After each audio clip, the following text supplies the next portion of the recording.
शिकारपुर खां असां अहम रिपोर्ट शेयर कंदा हलूं त आगा हाउस शिकारपुर में पीटीआई अॻवान आगा तैमूर ख़ान पठान की सिदारत में 27 फरवरी ते निकिरंदड़ सिंध हक़ूक़ मार्च बाबति इजलास थियो,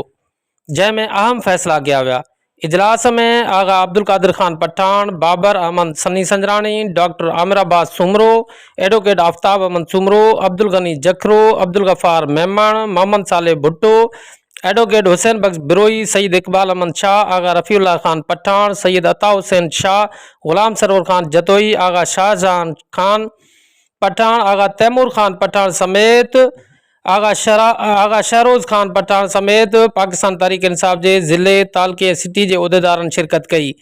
आगा हाउस शिकारपुर के प्रेस तर्जुमान मुताबिक सिंध हुकूक मार्च की मरकजी रैली आगा तैमूर ख़ान पठान की क़यादत में 27 फरवरी ते शिकारपुर में कढी वेंदी।